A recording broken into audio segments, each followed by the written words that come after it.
Though we naturally think of the big mega airlines such as American, Ryanair and Emirates, the real heart of aviation is the small regional carriers that provide connectivity to small cities and make sure that commercial business can continue in those small communities. In this interview, I chat with Julian Roberts, the CEO of Pascan Aviation, a small Canadian carrier who have worked their way through the pandemic and are now beginning to seize new opportunities as they expand out from Quebec. Regional aviation is where the industry started and where its true roots are. So I hope you enjoy this chat and learn something about the difficulties and challenges of being a regional airline. Julian, delighted that you could join us. Been trying to do this podcast with you for some time because I'm fascinated by small regional airlines. That's partly where my career started as well. But who are Pascan Aviation? It's a name that's not familiar to many of us, I think. Well, John, thanks a lot. First off, for having me. It's definitely a pleasure for me to be on your show today. Pascan, I guess you look back to 1999. Pascan was founded by a gentleman named Serge Charon. He took a big risk on the PC-12, the single-engine turboprop. At that time, that was really, unsure. But he really saw the potential in this little aircraft and its ability, with a quick change interior, cargo, and its ability to fly to the gravel runways. So he went to Switzerland, ended up doing a deal, and got his first PC-12, and it started from there. He started charter, cargo, and built into a second, a third, a fourth, a fifth PC-12. And ended up getting a contract moving banking documentation and checks. That's a lot of ways that small airlines start out, is on the back of these cargo contracts. And, he ended up being quite successful, and it built Pascan eventually from a small charter operator. We went into passenger service back in 2005, if I'm not mistaken.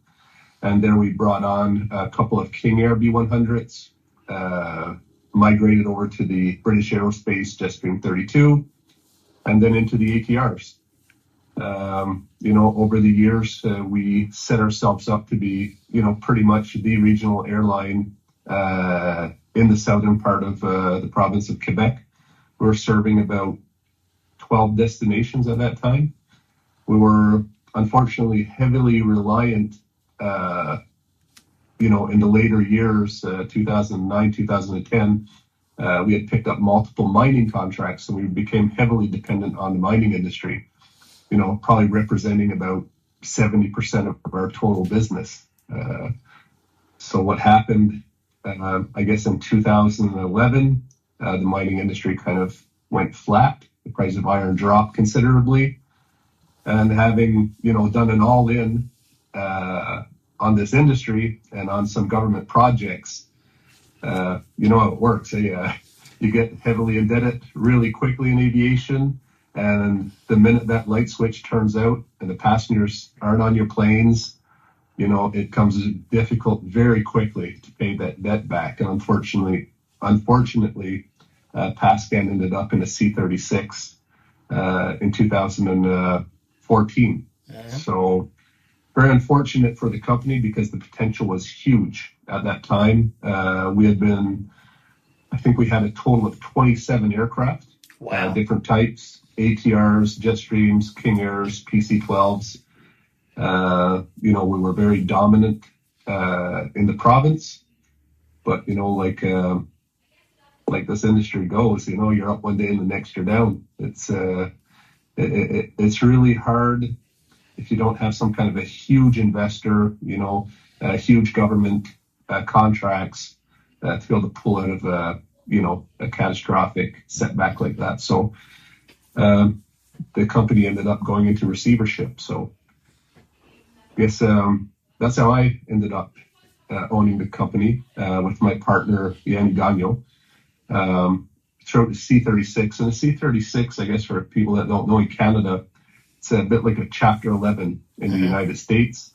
It's really a creditor's protection. So we were able to protect the company, the operations of the company, and have a break basically from what we owed suppliers. So, the banks tried to sell the company to numerous different companies. They tried to sell it in parts and pieces. It did not work, but it always had I always had that feeling in my gut that we could bring this company back and we could do something. So the bank said, would you like it? Would you like to give this a shot? Of course, as silly as I am, said, hell yeah, let's do it. So, I signed my house and my bikes and anything else that I could gather up and signed it all over to the bank. And on the 1st of January 2017, became the co-owner of the company with my partner. So it's been a while since then. I bet it has. And that's the dilemma, isn't it? Because for a regional airline, it's very easy to fall into the trap of having all your eggs in one basket or one business segment.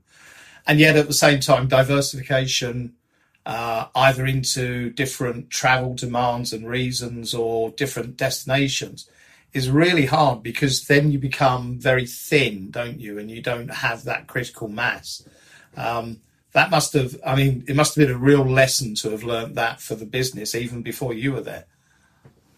Absolutely. I think the first thoughts that came to my mind as I was signing that document with the banks, how do I not get in this situation ever again? Yeah. What do we need to do to change the way we operate, to change the way we do things, to change our way of thinking about things? And not to say that the way things were done previously were bad. They were, like I said, we were a reputable, strong airline. Unfortunately, we just got too involved in certain market segments, and we weren't diversified enough. So, the first objective Yanni and I had was to go out and see how we could diversify that business. So, we looked at the mining as, okay, yeah, this is nice, it's important, but it can't be the only thing that we have, So we went after contracts for cargo a little harder. We went after medical contracts. We went out and tried to become more of a regional airline, be more focused on the flying public and not just flying companies. And, we've been able to diversify our business quite a bit over the years. Now we have a real nice diversification of cargo, medical contracts, mining contracts, government contracts, and just the flying public. We were able to pick up a lot of regular passengers over the years, and we continue to grow that. So you're based in Montreal, but the natural assumption when anyone thinks about Montreal is of the big airport in Dorval. And most people outside of Quebec probably don't realise there is a secondary airport. And I think that's where you're based, isn't it? Yeah, we're based at the St. Hubert Airport. It's actually even closer to the downtown center than the international airport, YUL.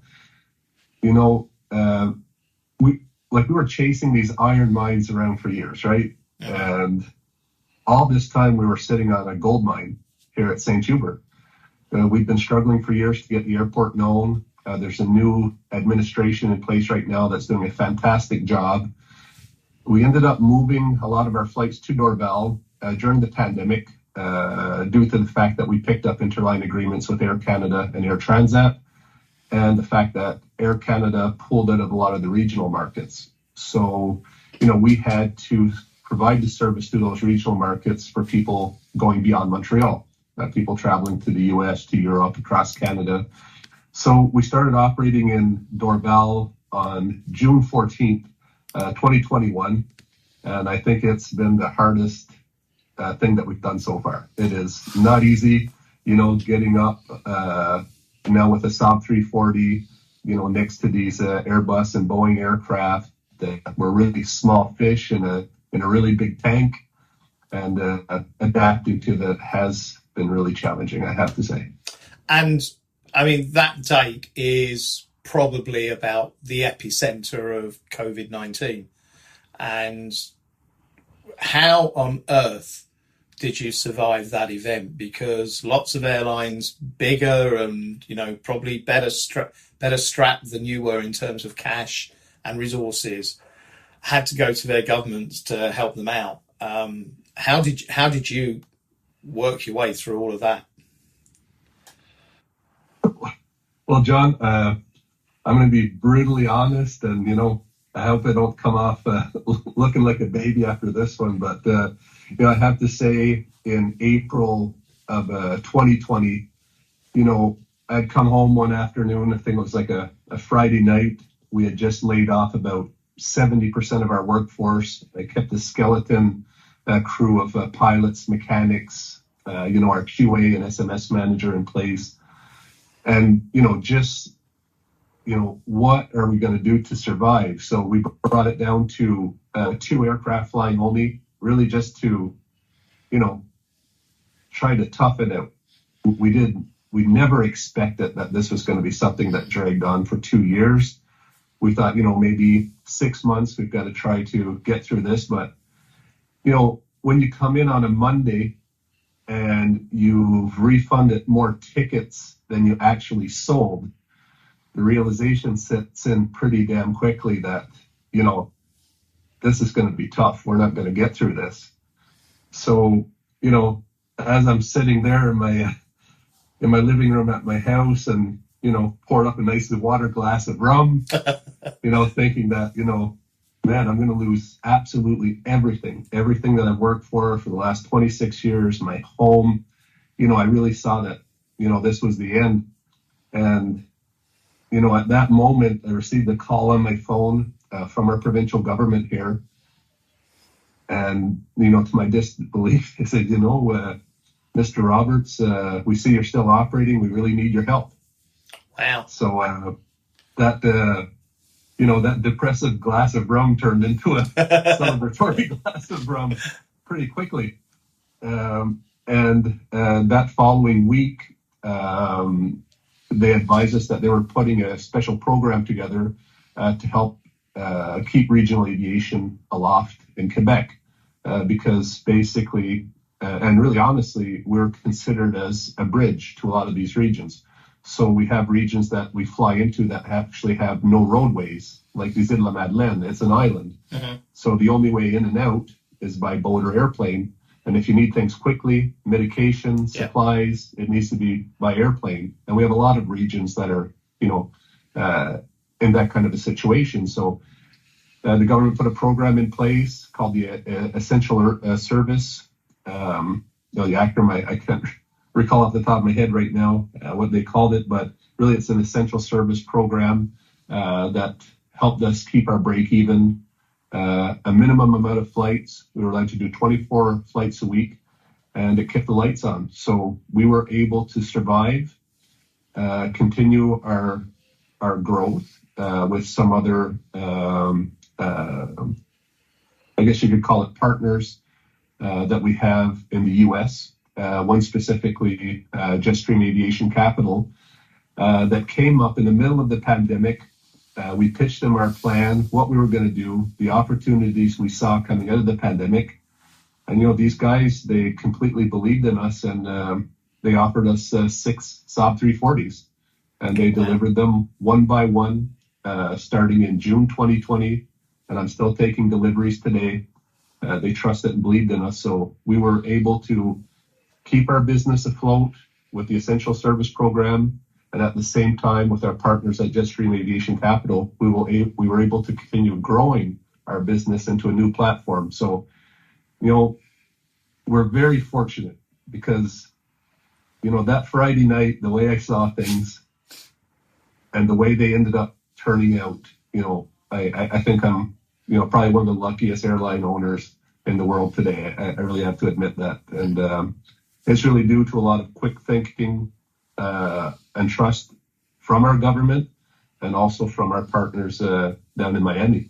It obviously wasn't Friday the 13th for you then, but I mean it's a strange industry, isn't it? Because we talk about the industry and we think big is beautiful, but actually, in many ways, it's the intimacy of regional airlines and their networks that give people the satisfaction and want them to get up in the morning and go to work. I mean, the Monday of that week, you must have known you were going to make all of these people redundant or put them on furlough.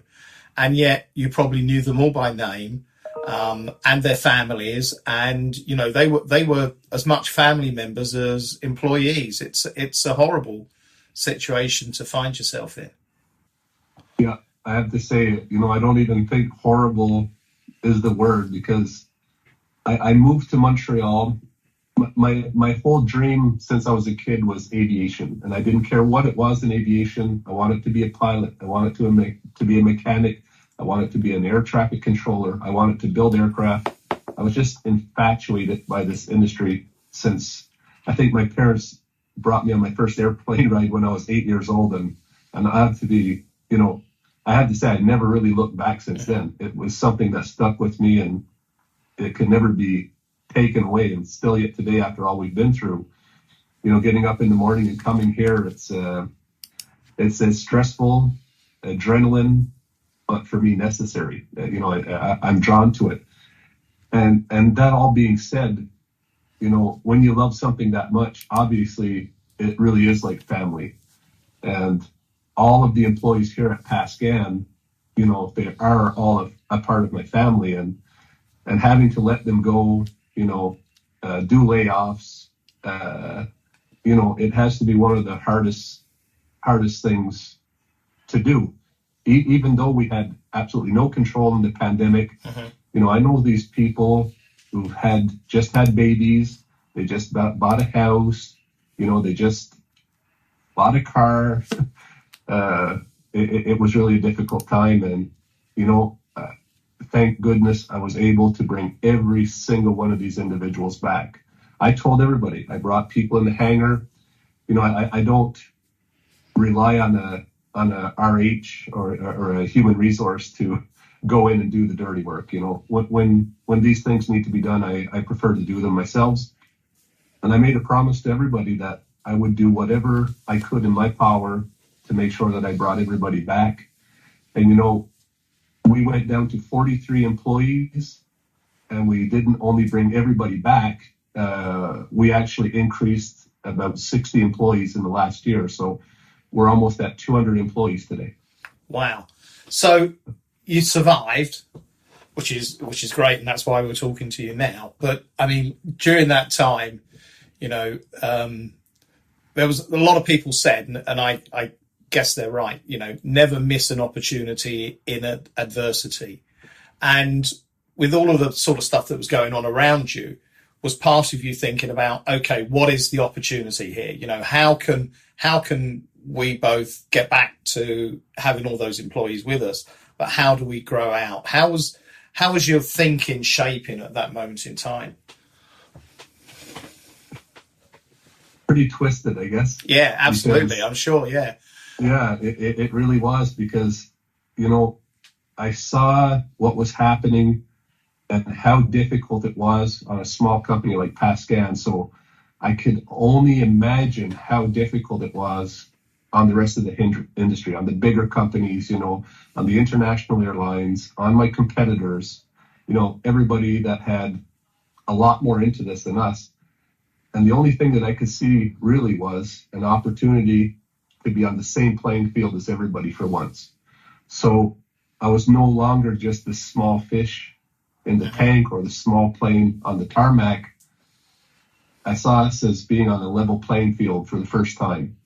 And that if I could convince enough people, to push this thing forward, that we could probably grow and come out of this pandemic as something bigger and better than we originally were.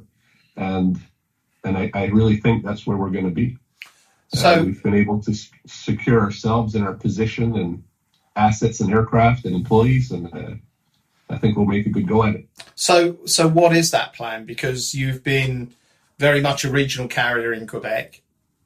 You've migrated in the last year and a half to a big airport.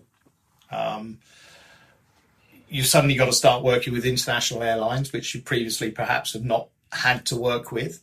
And that's an opportunity, but it's also a complexity probably to your business that you never had before. What is the vision and what is the plan for Pascan in the next couple of years then?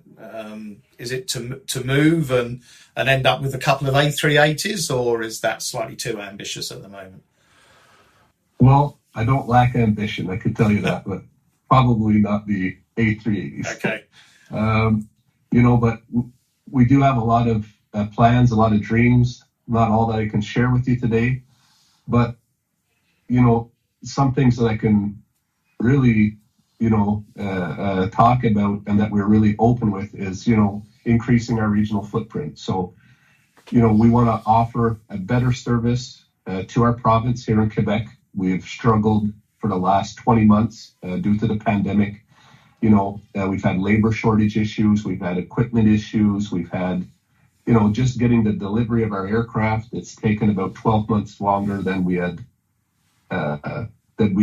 planned for, due to a million different things.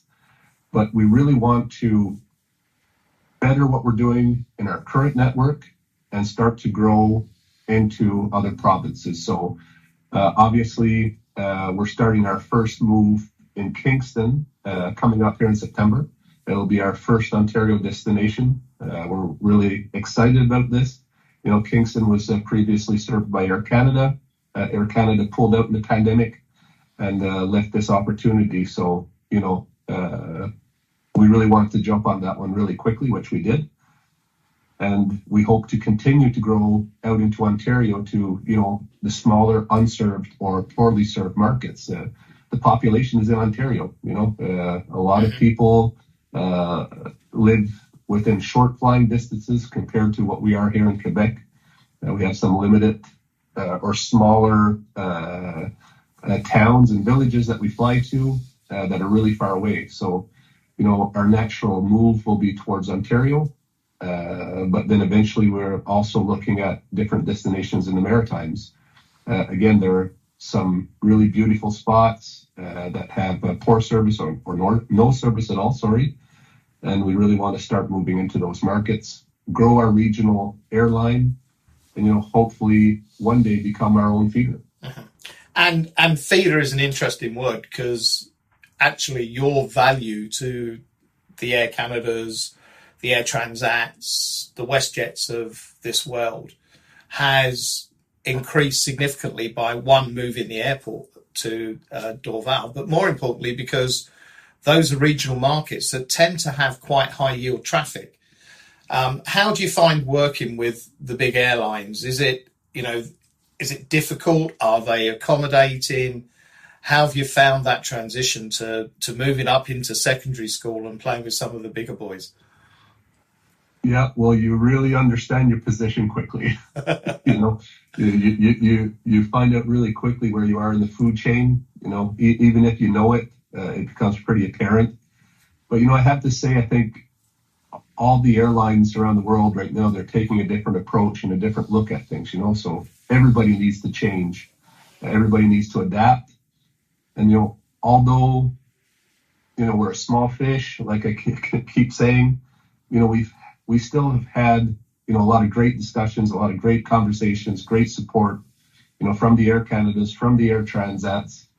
But at the same time, these huge companies, they have a lot of problems of their own.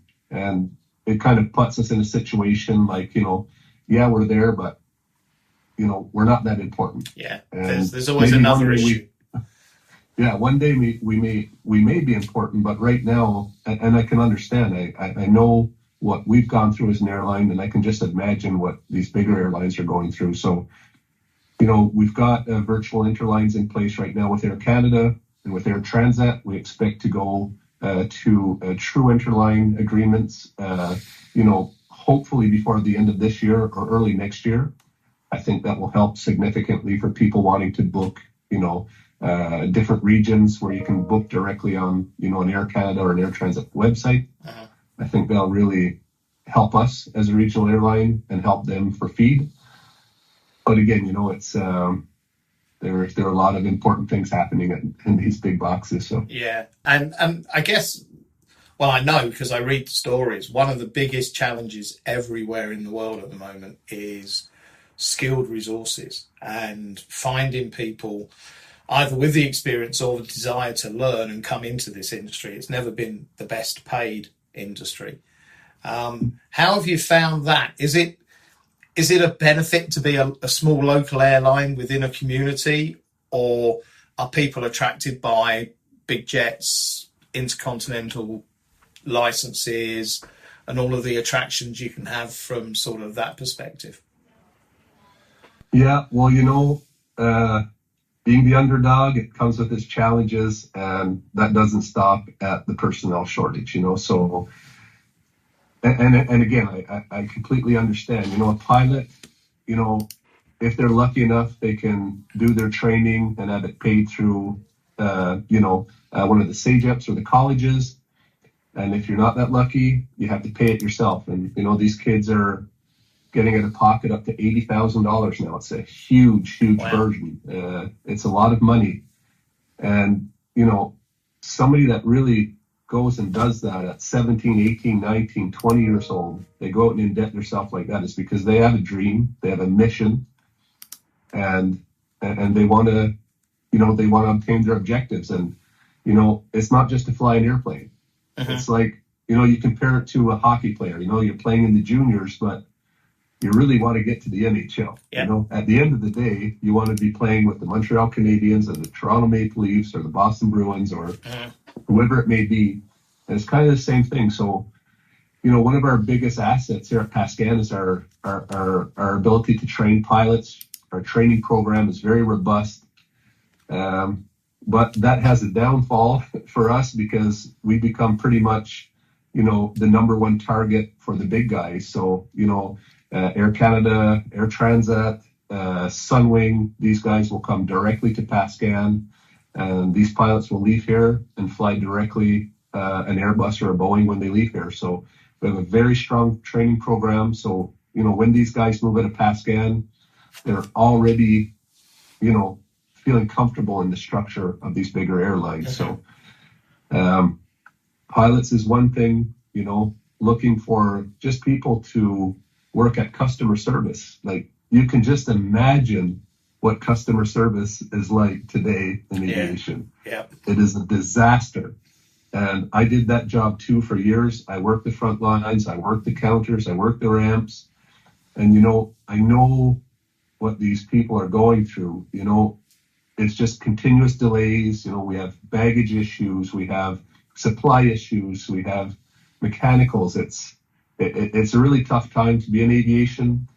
And, these boys and girls on the front line, man, I'm telling you, they're taking a beating, and they're there every day in front of the clients. They're your first line, right? And they're taking a lot of the brunt. And it's getting hard to find people that can, that can take it. It's tough.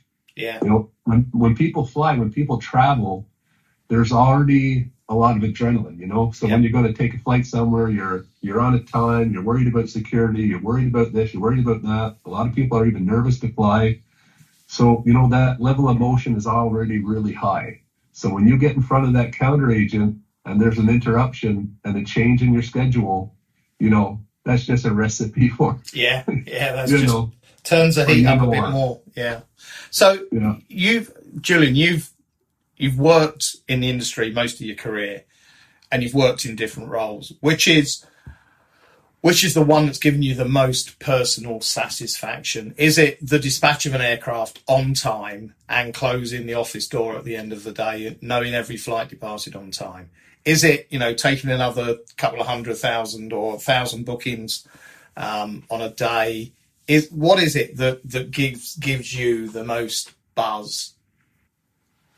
I guess if you look, if I talk about my position today, as a business owner, as CEO of GSR, obviously having a perfect safety record, I think it's, that makes me feel really good. We have an impeccable safety record. I want to keep it that way. Yeah, I really like it when we make big days of sales. I really like it when we can be on time. I really love it that, I can sleep at night knowing that my passengers and my employees are always safe, because we put a lot of time and emphasis on training. And, I think I take a lot of the most of the pleasure is right there. But, if I really want to say what the best thing I've ever done in aviation, or where I've had the most, exhilarating times, and this really may sound silly, but, it's out on a ramp at -10 with 20 knots of wind in your face, de-icing an aircraft in the night. I just don't know. That sounds silly, but, I really love that. I used to love working on the ramp. I used to love those logistics. And, I think that's where I had the most of the fun in my career. Yeah, and I think a lot of people could relate to that who've had that similar sort of role. It's pressurized, but it's great fun at the same time, and time literally does fly by when you're doing that. How would you? So let me ask: if one of your kids came up to you and said, I want to go into the aviation industry, or I'm thinking I might be a brain surgeon. What would you advise them to do? Do you think there is a future in aviation and careers to be had in aviation? Right now, it's a hell of a question. What would I tell my kids? I think every dad, you have this, perception. You want to see your kids following your footsteps and stuff like that. I'm not really sure I'd like to see I have 3 daughters. I'm not sure, I'd like them to follow in my footsteps, but, if they decide to, obviously they'll have a great teacher, with them. But, I think there's an incredible opportunity going forward for anybody in the aviation industry. So, when I was young, I wanted to be a pilot. I was all set up to take my pilot license, and September 11th happened. I took the decision not to do my pilot license and went and studied in maintenance instead.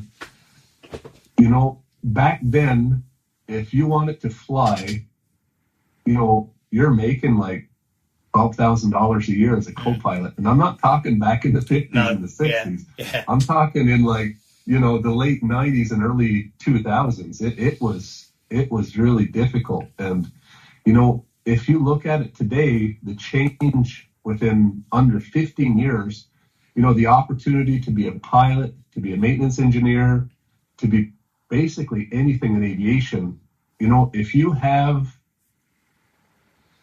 I don't know how to say this, but you really need to be addicted to aviation.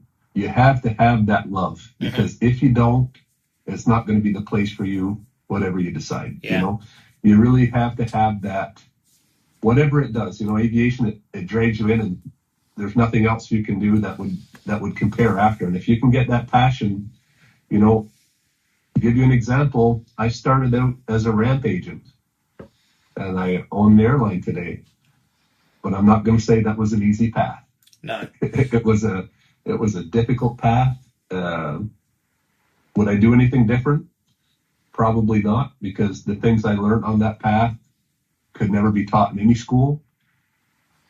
So if I was talking to my kids, I'd probably say, go be that brain surgeon if you can do it. High five on that one.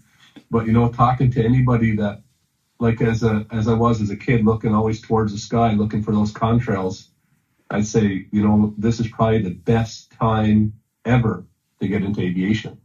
This is really, if you want to give it your all, you want to make a mark, it's really the time to make a move.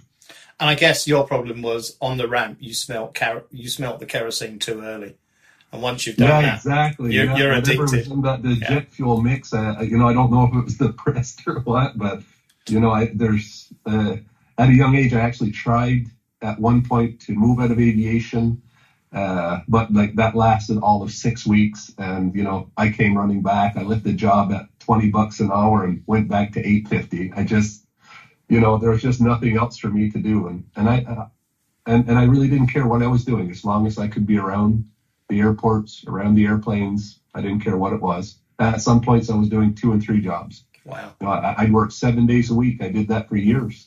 My first daughter was born, and on her first birthday, you know, I realized that I had a child. My wife said, "Yeah, you may want to, you know, come along to a birthday party." Yeah. One or two of those jobs you're doing. Yeah. You know, you have a family now. Like, let's. But I'm still putting in the hours. Good. Well, look, it's been fascinating chatting to you, and I hope in time we see more and more PASCAV flights in the OAG schedules. Wish you very best of luck with your expansion plans.